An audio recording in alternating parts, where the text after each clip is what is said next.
I'll be honest, I think Activision has lost hope in Modern Warfare 4. And for those of you, for the 5 people of you that have been following this franchise and are hoping that it's good, let me explain why. So, it's no secret that Black Ops 7 didn't do as good as people have expected or as good as Activision would have wanted to. Maybe even Treyarch.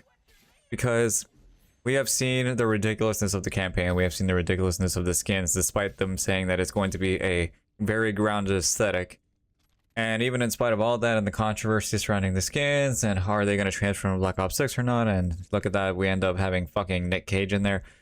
We reach this point where we genuinely cannot trust a single word that Activision has said, and even less so for Modern Warfare 4, which is going to come out this year. Now, here's the thing. From the reveal that was shown some time ago, it actually looks pretty good and seems to be a reasonable step forward when it comes to the story.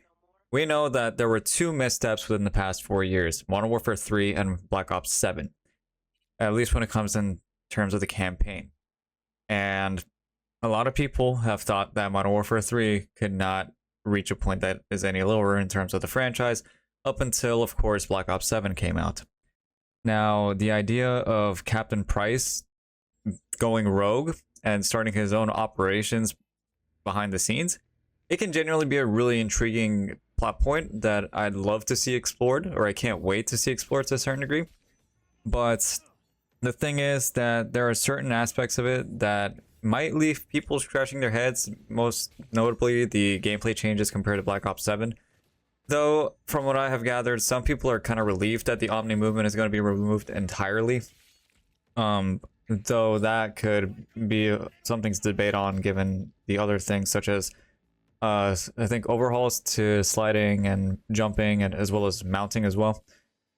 At least from the stuff that I've seen and the stuff that I can remember off the top of my head. However, when it comes to what I said earlier about Activision not trusting Modern Warfare 4 being a success, is the fact that the Black Ops games, namely the first one and the second one, are going to be ported onto PS5. Yes, I said ported.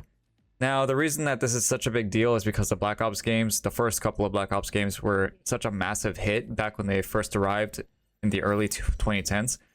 And it's kind of a weird era to think back on, honestly, because we've had the era, because for me, some of the games that pop in my head are Modern Warfare 3, as well as the prototype games as well, and I don't know, maybe a Need for Speed game here and there.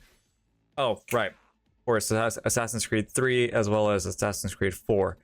Black Flag, of course, being remade next month, or at least being released next month. But the thing is that these are fucking, what? Black Ops 2 has been out since 2012.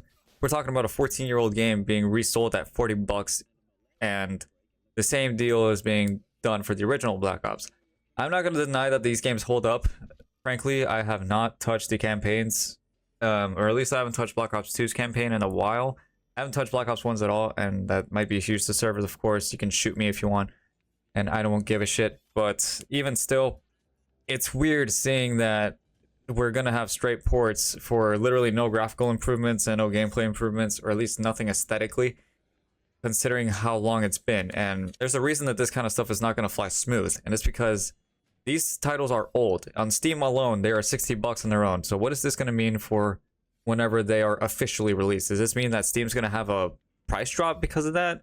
Are we going to see it go down to $40 as well? Because this fucking title has been $60, and the original Black Ops is like, what, $40 on Steam? Let me check that right now, actually. Yeah, it's 40 fucking bucks over here right now on Steam. Granted, it's on sale right now for 50% off, but I doubt that's going to last very long. And all of a sudden, Black Ops 2 is now $40 as well.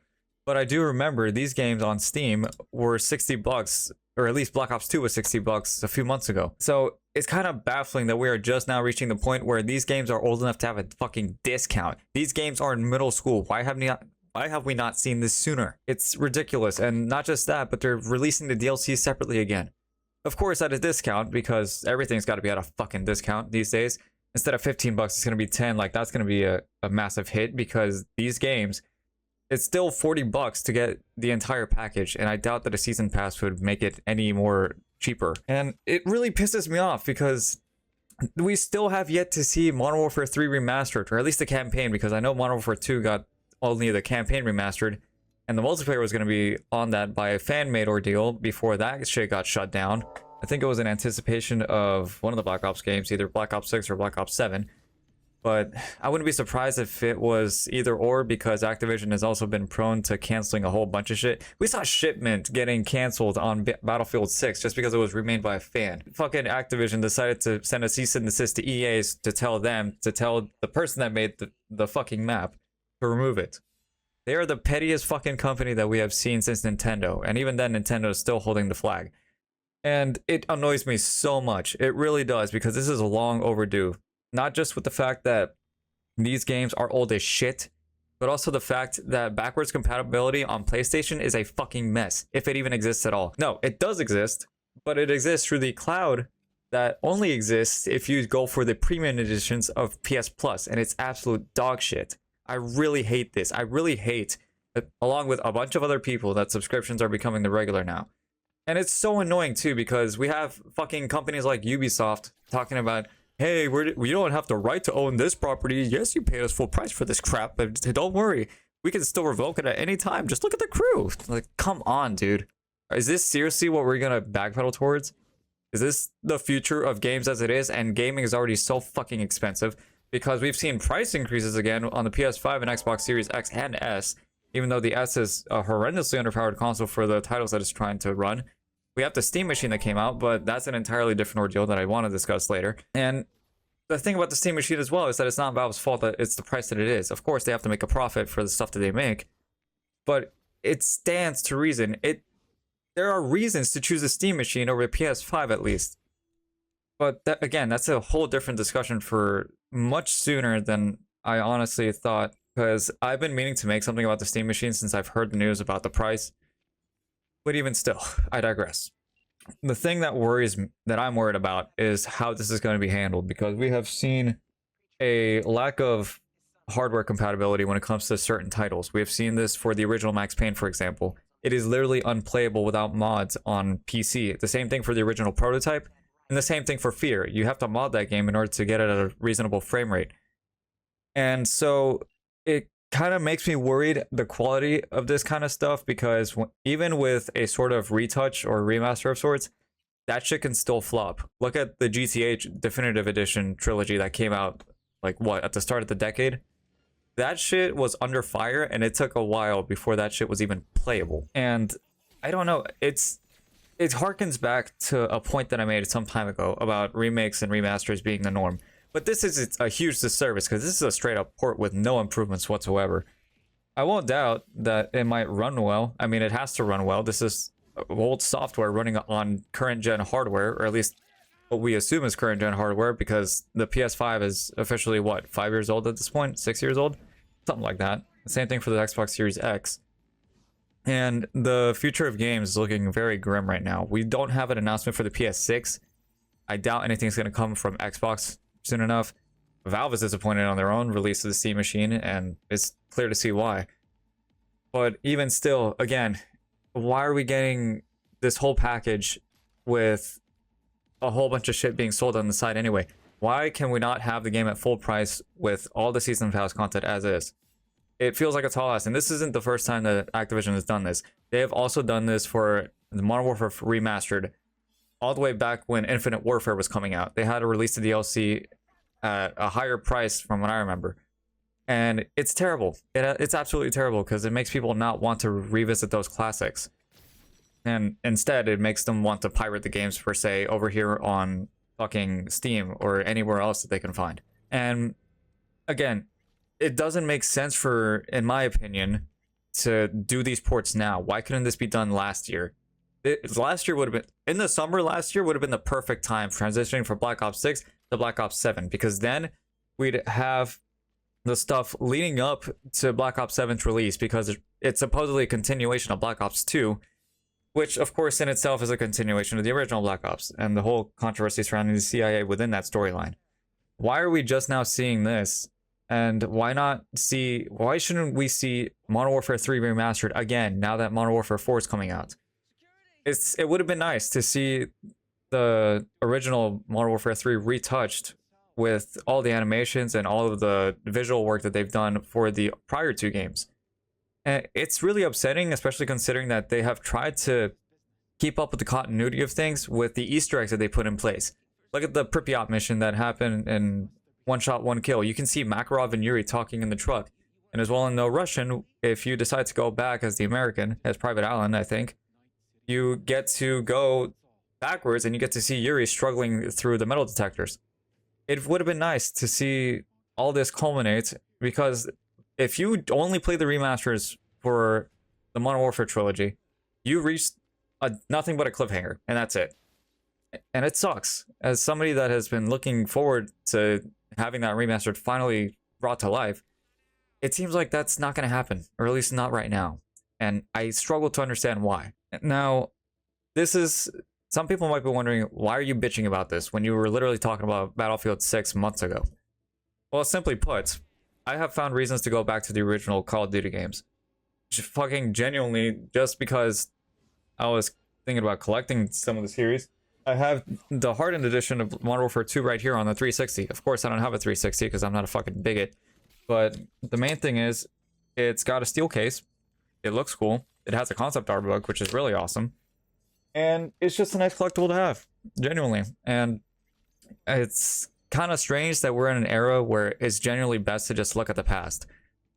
And again, I can't help but think that this is only supplemented because of PlayStation's absolute adherence to current gen software and current gen hardware, when it can have absolutely no trouble at all running shit that's been out for the past 20 years or so. It's mind-bogglingly stupid, and it's the reason why so many games are out of people's hands without pirating them or going out of their way and spending hundreds of bucks for some of this shit. Look at the original Silent Hill 2. You can only play the remake if you have a PS5. So there's that. There's any game that came out before Call of Duty Ghosts, because Ghosts has a PS4 version. Possibly Advanced Warfare as well, if I recall correctly. Yes, because that came out after Ghosts. And let's see, what else? We have Battlefield 4 at the earliest for you to play any of the Battlefield games. And a few other horror classics as well, like the original Resident Evil. Well, the original Resident Evil 4 too is fine, but that's because Capcom decided to release a, at the time, current gen version for the PS4. Which begs the question, why are we having game devs being forced to bring up forward the software for current hardware? It's stupid. It is genuinely stupid. And it's also the reason why I encourage people to switch to Steam whenever possible. Because Steam, you didn't have to deal with any of this bullshit. You really didn't. Or at least not when it comes to having access to a game. Now, the thing is that there are some games that are console exclusives, of course. But even still, for the most part, there are certain games from previous generations they can just play over here, and it's nice. And again, I can only be pissed off because they've only just dropped the price on Black Ops 2. But it sucks. It genuinely sucks. And again, I feel like with this, a lot of people are just going to play the original Black Ops games and not give a shit about Modern Warfare 4 necessarily. Or at least we're going to see a dip when it comes to that, as if there wasn't enough of a dip with Black Ops 7. Because Black Ops 7 did not get a standing ovation by its own dev team. They have not shown any numbers. They had not shown any numbers on release, even though they normally would. They just had a simple thank you note, like anybody gives a shit about this franchise at this point. And they could only provide support on a game that they spent a lot of money on. Just not a lot of work on, because apparently a lot of this shit was AI generated. I wouldn't doubt the script is either, like a lot of people speculated. Which leads to, again, a brief discussion about AI just marking prices on so much shit, not the least of which is hardware. Namely SSDs, because with how little storage we have barely, what, 600 gigs on a PS5, so you can play any game that you want, on the base PS5 no less. And yet you have this convenient slot down there so you can put in a storage drive if you're choosing, namely an NVMe drive. Which leads to the common problem of make the problem, sell the solution. But even then, buying that solution is fucking difficult because of the AI centers that are present right now, marking SSD prices so ridiculously high that it's not even worth it at this point. And only scalpers and or people that have lucked out and bought shit in bulk for some reason have decided to, luck out. It's just disappointing. It's generally disappointing that Activision seems to be making this, honestly, as a last-minute move to try to get any goodwill back from the community. But you should honestly look through it. It is not worth getting these games. especially if there are no improvements to 1, file compression, and 2, performance, even though performance has not been too much of a problem when it comes to the previous COD games, at least to my knowledge. Now, shit, that was a lot of rambling. But one can only hope that the herd follow as well. One can only hope that one can see, or at least the group can see the bullshit that has come from Activision ever since Bobby Kotick left. And Bobby Kotick has a lot of explaining to do on his own side. So yeah, am I hopeful for any of this? No, it's genuinely all a lost cause. But do I have to give a shit? Yeah, I still have to give a shit because I like calling stuff out and I like getting pissed off, naturally. Now, the thing is, I'm not going to be playing this much. I have Black Ops 2 in my library and I've had Plutonium for a good minute, which is genuinely the only way that you can play these games securely. And that's another thing, actually, now that I mention it. Are the servers going to be secure? Are they going to be dedicated, or are they still going to be peer-to-peer connection? Because with it being a remaster, there's no doubt that they're using the same fucking engine that they had 14 years ago. And I can't help but be scared because the most modern example of this is Black Ops Cold War, and apparently that shit was relatively easy to hack, pretty much comparable to any game prior in the series, apart from Modern Warfare 2019, because of course. So, are people's accounts going to be hacked? Are they going to be soft locked? Are they going to be DDoSed? I wouldn't be surprised. I cannot be surprised at this point, especially if they're going to do crossplay. I kind of doubt they will.